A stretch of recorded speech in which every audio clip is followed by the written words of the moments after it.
여러분 안녕하십니까? 이해가 되는 성경 통독 33번째 시간입니다. 어제 제가 신약과 구약의 관계성에 대해서 말씀드렸는데요. 한 말씀만 덧붙이고 싶습니다. 우리가 신구약을 보면서 신약과 구약의 하나님이 좀 다른 하나님처럼 느껴진다, 그렇게 생각하시는 분들이 있죠.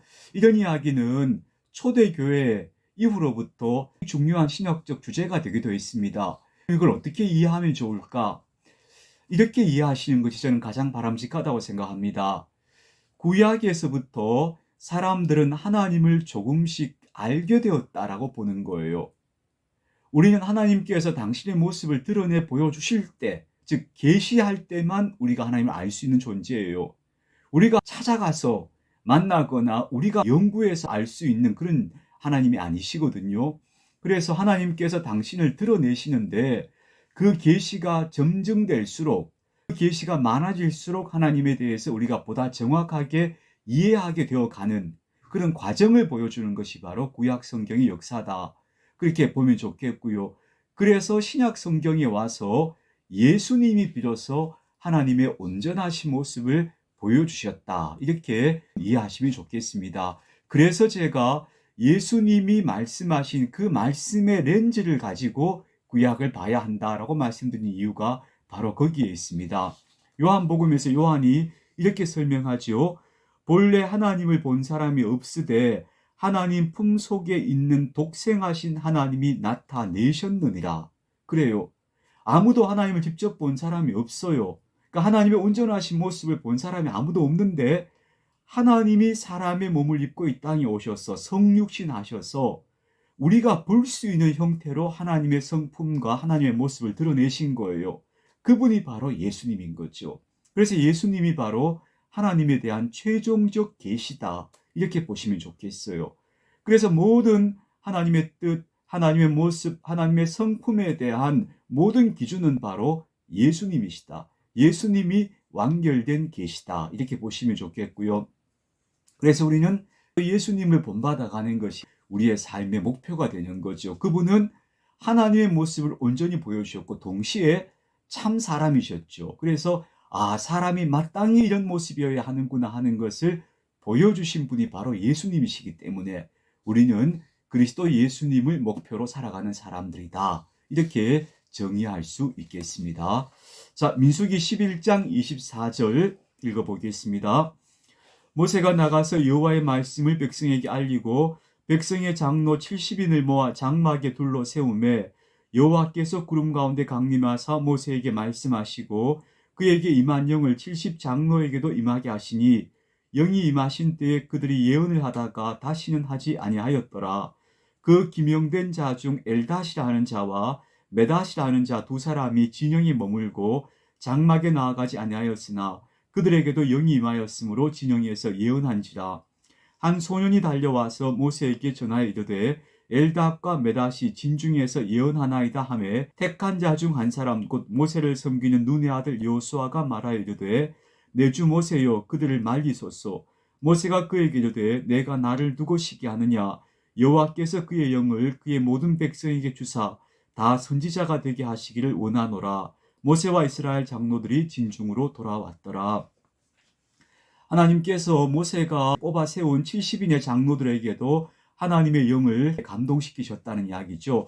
근데 두 사람이 모세가 오라 하는데도 자기 장막에 있었다 하니까 이 사람들은 모세에게 반감이 있는 사람들이었던 것 같아요. 근데 그들에게도 하나님의 영이 임하였다 하는 이야기입니다. 그것을 보고 모세가 넓은 마음으로 모든 백성이 다 하나님의 영이 임하는 그런 자들이 되었으면 좋겠다라고 이야기했다는 이야기입니다. 바람이 여호와에게서 나와 바다에서부터 메추라기를 몰아 진영 곁 이쪽 저쪽 곧 진영 사방으로 각기 하루길 되는 지면 위 2규빗쯤에 내리게 한지라.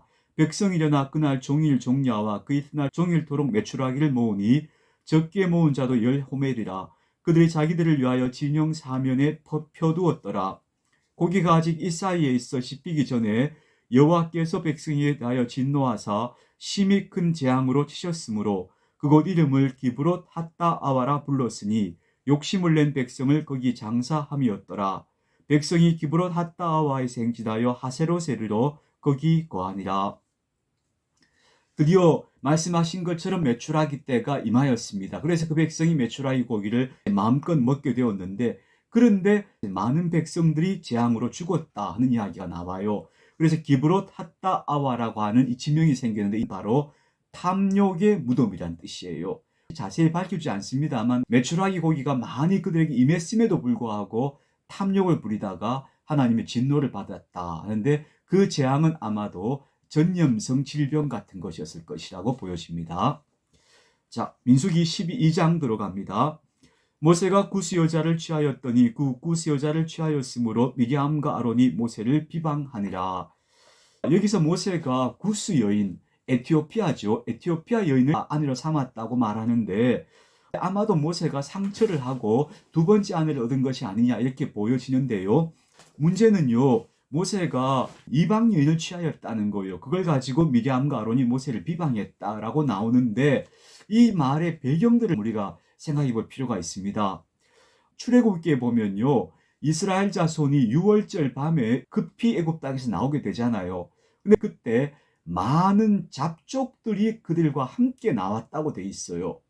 앞에서 보았던 민수기에서도 이스라엘 백성 중에 섞여 살고 있던 이방 민족들이 불평을 시작했다, 이런 구절들이 나오잖아요.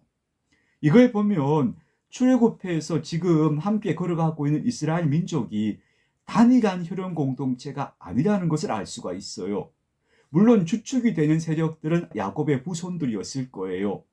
그러나 그들 말고도 많은 다른 이민족들도 함께 섞여 있었다라고 보는 것이 정확할 거예요. 아마 그들 중에 한 사람이 이 구스 여인이었을 거예요. 그럼 그들은 누구였을까? 아마도 애굽에서 함께 노예로 전락했던 셈족 계열, 예전에 출애굽기 할 때 말씀드렸죠. 힉소스족 애굽을 통치하다가 지배층이 뒤집어졌다 그랬죠. 그 셈족 계열이 노예로 전락하는데, 그때 이스라엘 백성들이 노예가 되는 거죠. 그때 함께로 노예로 전락했던 이 셈족 계열에 이스라엘 백성들과 함께 출애굽했을 것으로 보고요. 이 사람들이 이스라엘 민족으로 동화되어져서 하나의 민족이 되었을 것이라고 봅니다. 그래서 이스라엘 민족은 단일한 혈연 공동체라기보다는 여러 민족들이 함께 섞여 있는 신앙 공동체였다. 그래서 그들이 하나의 신앙으로 뭉쳐져서 하나의 민족이 되었다, 그렇게 보는 것이 바람직할 겁니다. 그래서 모세는 구스 여인을 취할 수 있었던 거예요. 근데 미리암과 아론은 아직도 민족의 경계선을 넘어서지 못하는 시각을 가지고 있었을 것으로 보는 거죠. 예. 지금도요, 유대인이 되려고 하는 사람들은 유대교로 개종하고 할례 받으면 유대인이 됩니다. 물론 그 절차가 간단하진 않습니다만, 유대인은 동일한 민족, 혈연 공동체라기보다는 신앙 공동체로 보는 게 맞습니다. 그들이 이르되 여호와께서 모세와만 말씀하셨느냐 우리와도 말씀하지 아니하셨느냐 하며 여호와께서 이 말을 들으셨더라 것이죠. 이 사람 모세는 온유함이 지면의 모든 사람보다 더하더라. 여호와께서 갑자기 모세와 아론과 미리암에게 이르시되 너희 세 사람은 회막으로 나오라 하시니 그 세 사람이 나아가매 여호와께서 구름 기둥 가운데로부터 강림하사 장막문에 서시고 아론과 미리암을 부르시는지라. 그 두 사람이 나아가매 이르시되 내 말을 들으라. 너희 중에 선지자가 있으면 나 여호와가 환상으로 나를 그에게 알리기도 하고 꿈으로 그와 말하기도 하거니와 내 종 모세와는 그렇지 아니하니 그는 내 온 집에 충성함이라. 그와는 내가 대면하여 명백히 말하고 은밀한 말로 하지 아니하며 그는 또 여호와의 형상을 보거늘 너희가 어찌하여 내 종 모세 비방하기를 두려워하지 아니하느냐. 여호와께서 그들을 향하여 진노하시고 떠나심에 구름이 장막 위에서 떠나갔고 미디암은 나병에 걸려 눈과 같더라. 아론이 미디암을 본즉 나병에 걸렸는지라.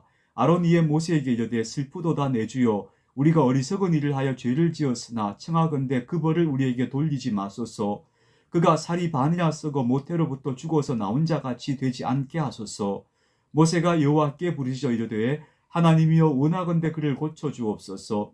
여호와께서 모세에게 이르시되 그의 아버지가 그의 얼굴에 침을 뱉었을지라도 그가 이랫동안 부끄러워하지 않겠느냐. 그런즉 그를 진영 밖에 이랫동안 가두고 그 후에 들어오게 할지니라 하시니 이에 미디암이 진영 밖에 이랫동안 갇혀 있었고 백성은 그를 다시 들어오게 하기까지 행진하지 아니하다가 그 후에 백성이 하세롯을 떠나 바란 광야에 진을 치니라. 이렇게 미리암이 하나님의 징계를 받아서 악성 피부병이 걸렸지만 다시 회복되어져서 진영에 합류했다, 그런 이야기가 됩니다. 드디어 바란 광야로 올라왔습니다. 시내 광야에 있다가 바란, 이제 이 팔레스틴 땅에 조금 더 가까워진 위쪽으로 올라온 겁니다. 민수기 13장입니다. 이 13장이 민수기에서는 가장 중요한 장 중에 하나입니다. 여호와께서 모세에게 말씀하이르시되 사람을 보내어 내가 이스라엘 자손에게 주는 가나안 땅을 정탐하게 하되 그들이 조상의 가문 각 지파 중에서 지휘관된 자 한 사람씩 보내라. 모세가 여호와의 명령을 따라 바란 광야에서 그들을 보냈으니 그들은 다 이스라엘 자손의 수용된 사람이라. 그들의 이름은 이러하니라. 루벤 지파에서는 삭굴의 아들 삼무아요, 시몬 지파에서는 호리의 아들 사바시요, 유다 지파에서는 여분네 아들 갈렙이요, 이사갈 지파에서는 요셉의 아들 이갈이요, 에브라임 지파에서는 눈의 아들 호세아요, 베냐민 지파에서는 라브의 아들 발디요, 스불론 지파에서는 소디의 아들 갓디엘이요, 요셉 지파 곧 므낫세 지파에서는 수시의 아들 갓디요, 단 지파에서는 그말리의 아들 암멜이요, 아셀 지파에서는 미가엘의 아들 스두리요, 납달리 지파에서는 웁시의 아들 나비요, 갓 지파에서는 마기의 아들 구엘이니 이는 모세가 땅을 정탐하러 보낸 자들의 이름이라. 모세가 눈의 아들 호세아를 여호수아라 불렀더라. 모세가 가나안 땅을 정탐하러 그들을 보내며 이르되 너희는 네겝길로 향하여 산지로 올라가서 그들이 어떠한지 정탐하라. 곧 그 땅 거민이 강한지 약한지 많은지 적은지와 그들이 사는 땅이 좋은지 나쁜지와 사는 성읍이 진영인지 산성인지와 토지가 비옥한지 메마른지 나무가 있는지 없는지를 탐지하라. 담대하라. 또 그 땅의 실과를 가져오라 하니 그때는 포도가 처음 익을 즈음이었더라. 이에 그들이 올라가서 땅을 정탐하되 신광야에서부터 하맛어기 르홉에 이르렀고 또 네겝으로 올라가서 헤브론에 이르렀으니 헤브론은 애굽 소안보다 7년 전에 세운 곳이라. 그곳에 아낙 자손 아이만과 세세와 달메가 있었더라. 또 에스골 골짜기 이르러 거기서 포도송이가 달린 가지를 베어 둘이 막대기에 꿰어매고 또 석류와 무화과를 따니라. 이스라엘 자손이 거기서 포도를 베었으므로 그곳 이름을 에스골 골짜기라 불렀더라. 40일 동안 땅을 정탐하기를 마치고 돌아와 바란 광야 가데스에 이르러 모세와 아론과 이스라엘 자손의 온 회중에게 나와 그들에게 보고하고 그 땅의 과일을 보이고 모세에게 말하여 이르되 당신이 우리를 보낸 땅에 간즉 과연 그 땅에 젖과 꿀이 흐르는데 이것은 그 땅의 과일이니이다. 그러나 그 땅 거주민은 강하고 성읍은 견고하고 심이 클 뿐 아니라 거기서 아낙 자손을 보았으며 아말렉인은 남방 땅에 거주하고 헷인과 여부스인과 아모리인은 산지에 거주하고 가나안인은 해변과 요단가에 거주하더이다. 갈렙이 모세 앞에서 백성을 조용하게 하고 이르되 우리가 곧 올라가서 그 땅을 취하자 능히 이기리라 하나 그와 함께 올라갔던 사람들은 이르되 우리는 능히 올라가서 그 백성을 치지 못하리라. 그들은 우리보다 강하니라 하고 이스라엘 자손 앞에서 그 정탐한 땅을 악평하여 이르되 우리가 두루 다니며 정탐한 땅은 그 거주민을 삼키는 땅이요 거기서 본 모든 백성은 신장이 장대한 자들이며 거기서 네피림 후손인 아낙 자손의 거인들을 보았나니 우리는 스스로 보기에도 메뚜기 같으니 그들이 보기에도 그와 같았을 것입니다. 자, 40일 동안 정탐꾼들이 가나안 땅을 정탐하고 왔는데요. 그 땅은 젖과 꿀이 흐르는 땅입니다 라고 보고해요. 젖과 꿀이 흐른다는 말은 상징적인 말이에요. 젖이라는 말은 짐승의 젖이 풍부하다는 것이니까 이것은 목축이 잘 되는 땅이라는 뜻이고요. 꿀이 풍부하다는 것은 꽃이 만발하다는 의미이기도 해요. 꽃이 만발하면 꿀을 많이 딸 수 있잖아요. 혹자는 이렇게도 설명해요. 그곳 땅의 산물 중에 하나가 대추야자라는 게 있어요. 이게 정말 달아요. 대추야자 같은 달고 맛있는 열매가 많은 땅이다. 그런 의미에서 젖과 꿀이 흐르는 땅이라고 표현했을 것이다. 그렇게 봐요. 땅이 되게 좋다는 거예요. 근데 문제는요. 그 땅이 빈 땅이 아니었다는 거예요. 그 땅에 거주민들이 꽉꽉 다 차 있는 거예요. 아말렉 사람, 헷 사람, 여부스 사람, 아모리 사람, 가나안 사람, 해변까지 다 요단강 가해까지 다 거주하고 있는 거예요. 그래서 우리가 발을 비집고 들어갈 틈이 없는 땅이었습니다. 이런 이야기다. 그 땅에서 우리는 신장이 거대한 아낙 자손도 보았습니다. 이렇게 말해요. 동양인들이 보기에 서양인들, 북유럽 사람들 보면요, 키가 크고 몸이 좋잖아요. 게르만 민족들 이런 사람들 보면요, 그런 신체적인 차이가 큰 사람들, 압도하는 사람들, 그런 종족들이 거기 있었는데 그들이 아이만과 세세와 달메라고 하는 강력한 지도자 앞에서 견고한 진을 형성하면서 그 땅을 주름잡고 있었던 거예요. 그러니까 정탐꾼들이 두려워서 그 땅은 거주민을 삼키는 땅입니다라고 얘기해요. 거주민을 삼킨다는 것은 그 땅에 들어가면 전쟁통에 휘말려 들어갈 거고 그 전쟁에서 우리는 못 살아남습니다 라고 하는 이야기인 거죠. 그리고 스스로 말하기를 우리는 그들 앞에서 마치 메뚜기처럼 느껴집니다 라고 보고하고 있는 거죠. 자, 여기서부터 이스라엘 민족 운명이 갈라지기 시작합니다. 온 백성이 소리를 높여 부르짖으며 백성이 밤새도록 통곡하였더라.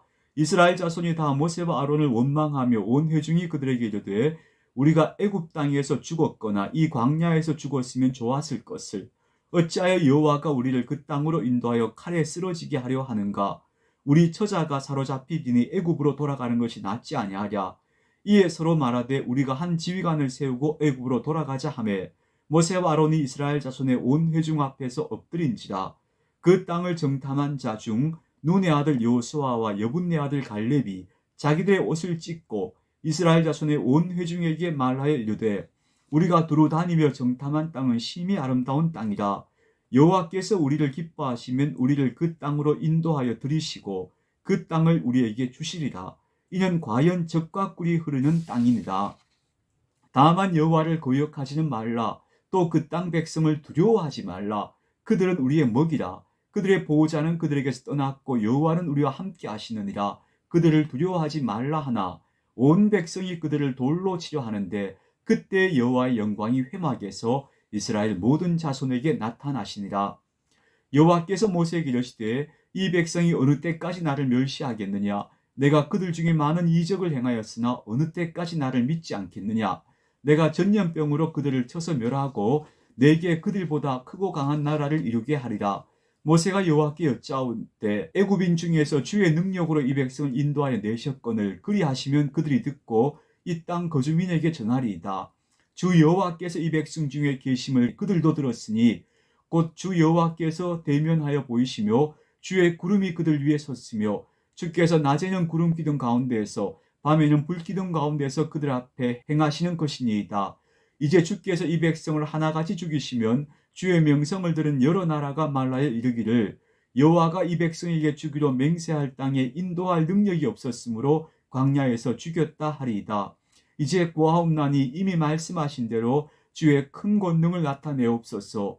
이르시기를 여호와는 노하시기를 더디하시고 인자가 많아 죄악과 허물을 사하시나 형벌 받을 자는 결단코 사하지 아니하시고 아버지의 죄악을 자식에게 갚아 3, 4대까지 이르게 하리라 하셨나이다. 구하옵나니 주의 인자의 광대하심을 따라 이 백성의 죄악을 사하시되 애굽에서부터 지금까지 이 백성을 사하신 것 같이 사하시옵소서. 여호와께서 이르시되 내가 내 말대로 사하노라. 그러나 진실로 내가 살아있는 것과 여호와의 영광이 온 세계에 충만할 것을 두고 맹세하노니 내 영광과 애굽과 광야에서 행한 내 이적을 보고서도 이같이 10번이나 나를 시험하고 내 목소리를 청종하지 아니한 그 사람들은 내가 그들의 조상들에게 맹세한 땅을 결단코 보지 못할 것이요 또 나를 멸시하는 사람은 한 사람도 그것을 보지 못하리라. 그러나 내 종 갈렙은 그 마음이 그들과 달라서 나를 온전히 따랐은즉 그가 갔던 땅으로 내가 그를 인도하여 드리니 그의 자손이 그 땅을 차지하리라. 아말렉인과 가나안인이 골짜기에 거주하나니 너희는 내일 돌이켜 홍해 길을 따라 광야로 들어갈지니라. 결국 여기서 이스라엘 백성들의 길이 달라지기 시작합니다. 그들이 바란 광야까지 올라와서 조금만 더 올라가면 가나안 땅이에요. 근데 그 땅으로 들어가지 못하고 바란 광야에서 밑으로 다시 광야길로 돌아가게 되는 상황이 벌어지게 되는 거예요. 왜냐하면 그들이 하나님을 신뢰하면서 용감하게 나아가지 못했기 때문인 것이죠. 오늘 본문 말씀대로 애굽과 광야에서 행한 이적을 다 경험했으면서도 두려워하고 좌절해 버렸기 때문에 결국 그들은 40년을 광야에서 헤매게 되는 시간을 맞이하게 된 겁니다. 오늘 민수기 14장 25절까지 읽겠습니다. 여러분 주말 잘 보내시고요. 월요일 아침에 뵙도록 하겠습니다.